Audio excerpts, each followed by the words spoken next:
વડોદરામાં તારીખ 10 જાન્યુઆરી 2026ના રોજ સંસ્કારી નગરી તરીકે જાણીતા વડોદરામાં એક અત્યંત શરમજનક અને દુઃખદ ઘટના સામે આવી। ફતેગંજ પોલીસ સ્ટેશનની હદમાં 15 વર્ષીય સગીરા પર સામૂહિક દુષ્કર્મ આચરવામાં આવ્યું, જેણે આખા શહેર અને પંથકમાં ચકચાર મચાવી દીધી। મૂળ ઉત્તર પ્રદેશની વતની આ સગીરા થોડા દિવસ પહેલા જ વડોદરા આવી હતી।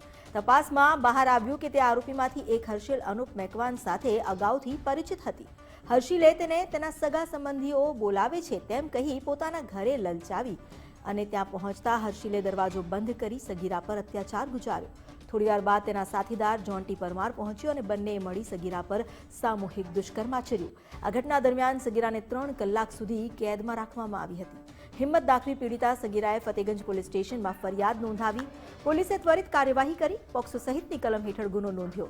ગણતરીના કલાકોમાં નવા યાર્ડ વિસ્તારમાં રહેતા બંને આરોપી હર્ષિલ મેકવાન અને જોન્ટી પરમારને દબોચી લેવામાં આવ્યા। બંને બેરોજગાર છે અને જોન્ટી પરમાર પર તો અગાઉ મારામારી તેમજ રાયોટિંગના ગુના પણ નોંધાયેલા છે।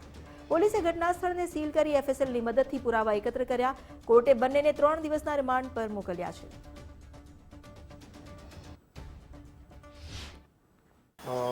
જે ફરિયાદમાં જાહેર કરવામાં આવેલું છે, 2 આરોપી દ્વારા 15 વર્ષની એક સગીરા છે જે મૂળ ઉત્તર પ્રદેશની છે અને સગીરા ઉપર આરોપીઓ દ્વારા બળાત્કાર કરવામાં આવેલો। એ બળાત્કાર સંદર્ભે બંને આરોપીને પોલીસ સ્ટેશન દ્વારા શરૂઆતમાં આરોપી નામે હર્ષિત, જેને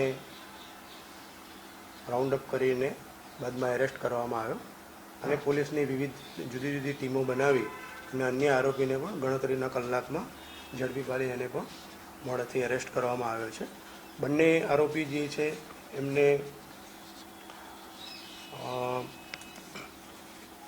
કોર્ટમાં પ્રોડક્શન કરી આ કામે નામદાર કોર્ટમાં રિમાન્ડ માંગતા બંને આરોપીના 3 દિવસના રિમાન્ડ જે છે